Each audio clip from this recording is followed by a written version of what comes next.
Hi. Before I get started, I'd like to address the big vice-shaped elephant in the room. I figure I owe all 56 of you legends an explanation as to what's been going on since a lot of people have been wondering. I have a life and I can't afford to really work on it right now. So it's still in my garage. It's in the same state that I left it in. I just have bigger and tastier fish to fry right now. I haven't even been able to work on the marimba, and I really want to. That's right where I left it as well. I want to finish that eventually. But I'm also trying to start a business. I have been making a lot of knives, and that's the whole point of this video. I need to make forge doors to be able to more efficiently use my forge, obviously, to make more knives. I currently have 40, and I have to heat treat all 40 of them in the next week or so. And I would like to do that as quickly as possible. So that's what I'm doing today is I'm making doors to the forge, and I'm also going to be heat treating my knives. In September, all these knives will be finished and ready to sell. And if any of you live in the Chicagoland area or around Gatlinburg, Knoxville, Tennessee area, I will be selling knives at shows in those areas during Labor Day weekend and the last few days of September in Tennessee. And if you don't live in those areas, I also have a website link in the description where I'll be selling the rest of them. And that's what I want my business to end up being. So the marimba and the vice are just going to take the back seat right now while I try and build up my knife making experience, my knife sharpening experience. So until then, it's going to be mostly knife content. Hopefully I'll have enough time over the summer to do a cool project or maybe finish the vice or the marimba. I'd really like to do that, but in the meantime, I need to find something to do with these knives. So without further ado, forge doors.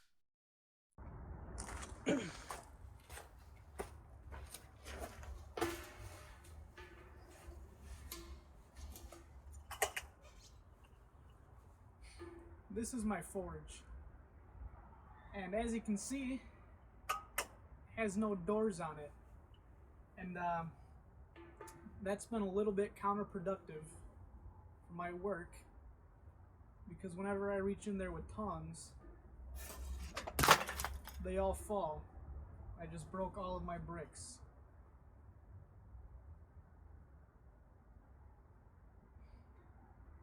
So what I'm going to do today is make some doors for the forge so that never happens again.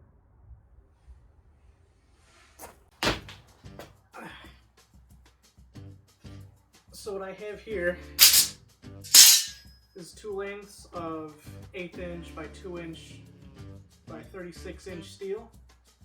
And I'm just going to bend it into door shapes. Alright, so here's my drawing. So I'm just going to bend this steel into this shape, and I'll use like a 4x4 or something to cut out in. These cross sections, I'm going to be using rebar to reinforce the cement, because if you don't know anything about cement, it likes to crumble and break if it doesn't have any reinforcement in it. So that's going to be rebar. I don't know how I'm going to attach the doors yet. I'm thinking I might just like find a way to put a hinge right up top here, and it'll just hang there. I don't plan on moving these up and down very much, so it doesn't have to be a very substantial hinge. But for right now, I'm just going to worry about bending all of that, and then I'll figure the rest out. Alright, so I have these bars marked out every 6 inches. It's going to be, you saw the picture, so I'm just going to bend it along these lines. We have a problem. Don't have 6 inches of clearance, nor do I have 2 inches of clearance on this side. I'm just going to very carefully bend one end at a time, and I'll see if that works.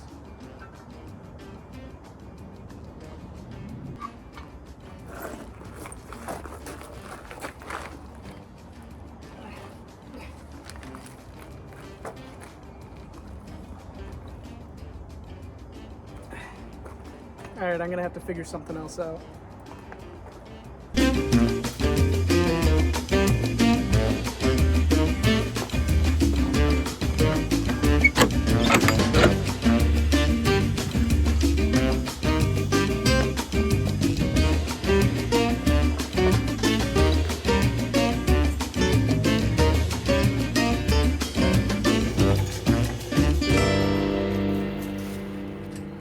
I don't have a heating tip, but I have a welding tip, and they both get hot, so it'll work.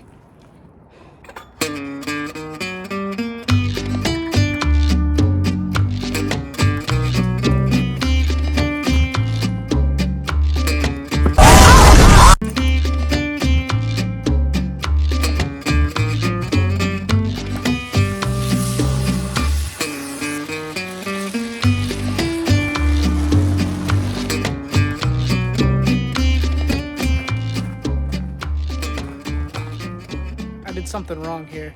Okay, so the first thing I did wrong is that I put the wrong angle on this one. I was looking at this one. I forgot to look at this one too. And then also, this has 5 sides that I was expecting to put the metal around. That doesn't add up to 36 inches. So I'm gonna have lips that hang off right here. So I gotta bend those, and then I can bend these. So 3 inches on each side.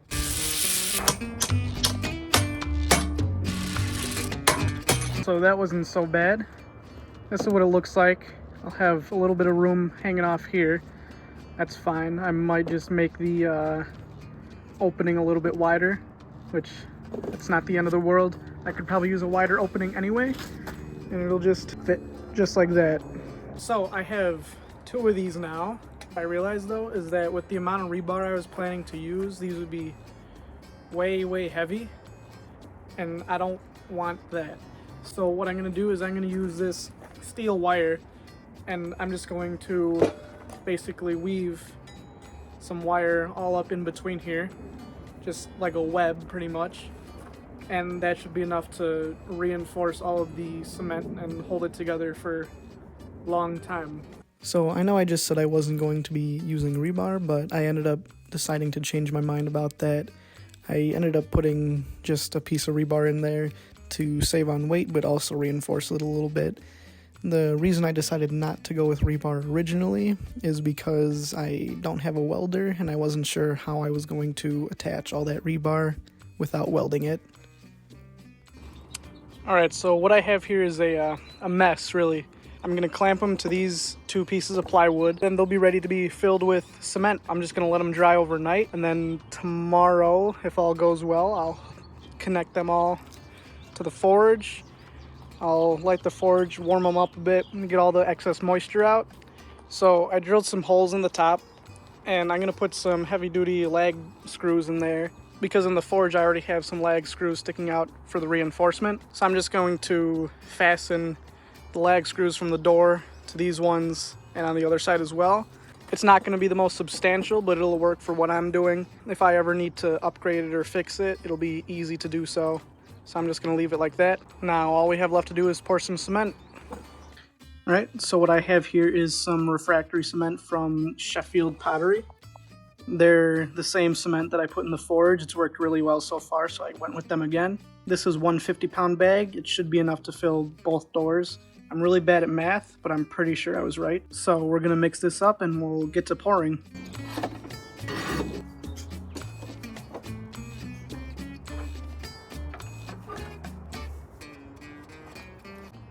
Alright, so I have another mess here, but it's all clamped down. I did decide to go ahead and put an extra piece of rebar in here just to keep the metal straight when I take it out of the clamps. It won't be that much heavier, so I just decided to go ahead with it. Now I'm finally ready to pour.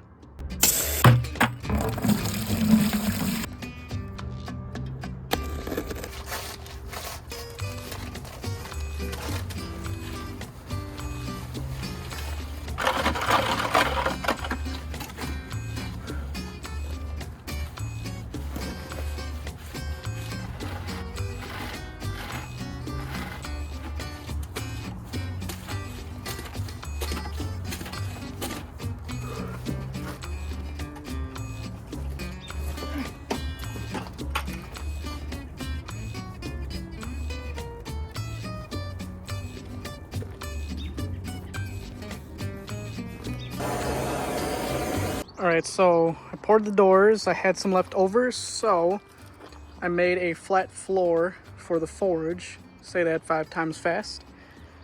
These all 3 are gonna go overnight. I'm gonna come back tomorrow, see how they're doing. If they're dry enough to take out of the clamps, I'll attach them. I'll turn on the forge at a low heat, low oxygen, just to get all the excess moisture out. And then once that's done, the forge will be ready for forging. All right, this is the next day. I've taken the doors out of their clamps, and they turned out really well. This is it right here. Now, I'd say this was a 99% success. It has a couple voids that didn't fill in because I had pieces of wood holding it down. So I probably, if I was gonna do it over again, I'd probably have some sort of backing. I wouldn't just have a hollow shell. The reason I didn't do that is because I don't have a welder and I can't afford one right now. So I tried to do this all just with as little heat as possible. That's why I only used one piece of metal. That's why I almost cheaped out on the rebar, but I've decided should the occasion ever arise, I'm going to not cheap out on it. Hopefully the next time I have to build forge doors or build a new forge, I'll be able to afford to make it nice and stuff like that. But for right now, this will do until I'm able to upgrade. I have these two bolts sticking out, and I'm going to attach some wire. It'll act as a hinge system. It doesn't have to be super substantial, like I said earlier, because I'm not going to be using it that much. Or I'm not going to be opening the doors that much. I know that they're zinc plated and stuff like that. It's going to burn off eventually. If you were working indoors, definitely don't do this. Soak them in like vinegar or something first. But since I'm outdoors, it's only this much that's going to be burning off. I'm not going to be standing right over it. I think it'll be fine. I'll be fine. And if I'm not, then that's my own fault. Form is good. Nothing cracked or anything. Nothing's broken. Both of them turned out the same. So I'm just going to attach these. I'm going to run the forge at a low temperature. I'm probably not even going to turn the air on, just to get rid of all the excess moisture. And then once I do that, I'll turn up the heat a little bit to actually get it to where it needs to be. But I'm just gonna run the forge for a little while and we'll see how it looks after that.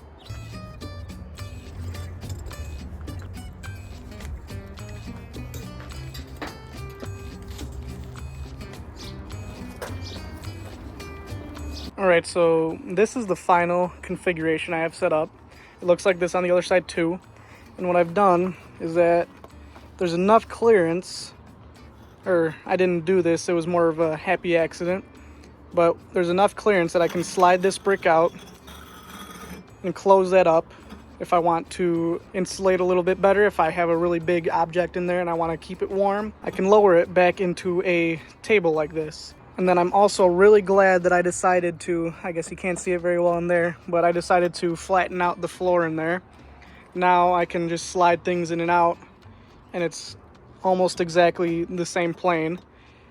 And if I ever want to put a very small amount of heat on something, I can set it right outside here. Yeah, it's just really nice. I'm glad I did this. Moment we've all been waiting for. I'm gonna light the forge, I'm gonna let it sit, and then I'll slowly bring up the heat after a little while. There we go. All right, I've had it going for a few hours now. I think it's ready to start turning up the heat. I'm gonna add some forced air to it.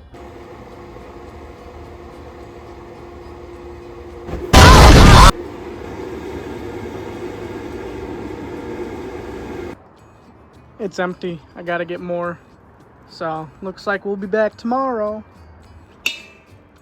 Ow. New day, new tank. Ready to get some knives at least normalized. I'm gonna see if I can heat treat them today. We're gonna at least do a couple thermal cycles on them, and but we'll see where it goes.